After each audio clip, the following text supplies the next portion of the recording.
Okay, continuing with our concept development, this portion you will need your problem set.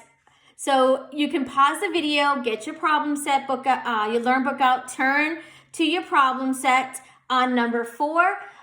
We are going to look at some figures here. We're only going to do a couple, not all of them. And we're going to use our right angle template and a pencil, and we're going to determine some of these shapes if they are perpendicular. So let's look at B. I'm going to look at this here. This figure, if I see, is 1, 2, 3, 4, 5. A 5-sided figure is called a pentagon. So I want to see, are any of these line segments intersecting? Do they create perpendicular lines? Okay, so I can't really see, but I can extend if I have to. I can keep extending down if I have to see that they intersect. Okay, so these are our angles that are created right here from our line segments. I'm putting the little angle signs down. Now, using my right angle edge on the lines of the shape, do any of them match up? So here's one line segment here. So for it to be a right angle, it would have to be here, and it's not, it's outside. So this angle is obtuse. So I know it doesn't make a right angle. Let's flip this way. This angle here, the line segment is inside. So I know that is less than a right angle, so that would be an acute angle. So I am not seeing any right angles here. So this pentagon does not lines form obtuse angles. Lines cross, you see that they can cross, but they are obtuse and acute angles. They are not right angles. So if I look here and this line segment here, I would have to be up here for a right angle. I'm outside, it's obtuse. So my lines intersect, but they do not form right angles, so they do not have no perpendicular lines.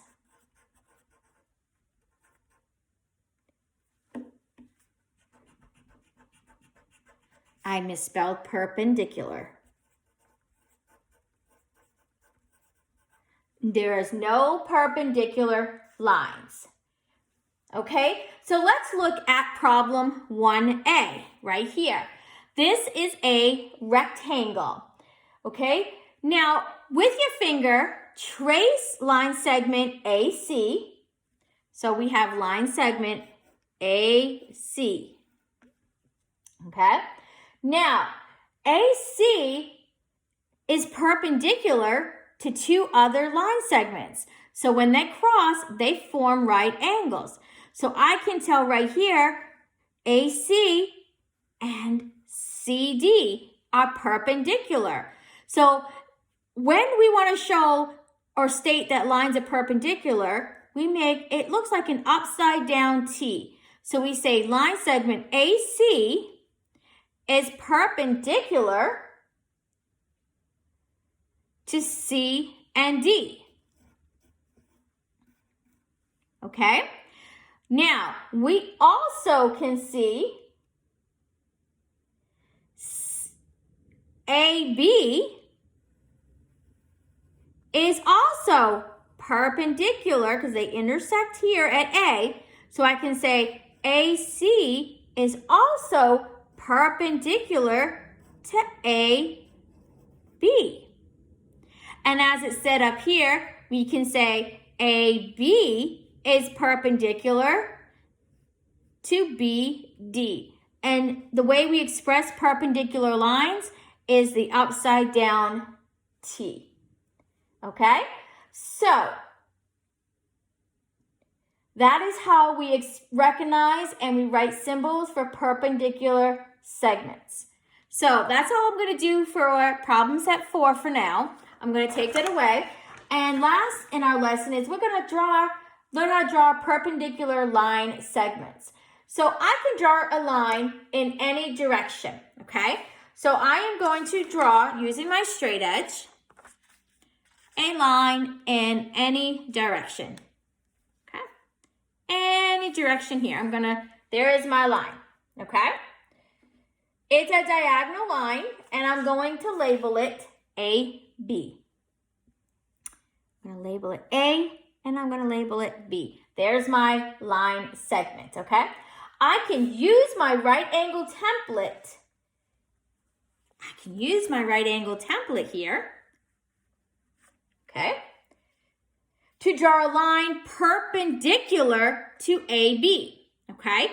So this is one of my lines. I can draw a perpendicular line just by putting my right angle template anywhere here, and I can use it to draw another line here. And you can see if I line up my line segment, my right angle template, it makes a right angle. So now I notice these are right angles. So we can mark it with a small square. That's a right angle. And even over here would be a right angle, okay? So I could label this here CD if I want to, okay? It's easier to draw a line perpendicular to a horizontal line. So you want to make sure that when you draw in lines, it's easier to draw perpendicular lines to a horizontal line, okay? So that is how we are drawing line segments to create right angles and to create perpendicular lines. You can even turn your paper if you need to. It might help you. And make sure that you are using the straight edge steady and you're holding the right angle template while you are drawing still, okay? So that is our lesson today, learning the new terminology perpendicular and intersecting lines, and knowing how to express them. I can say AB now is perpendicular. I can call this C and D. So AB is perpendicular. Oh, I'm sorry, not AB. I made a mistake. I could say AC is perpendicular to CD. Sorry. AC is perpendicular to CD because they intersect right here. So AC is perpendicular to C and D.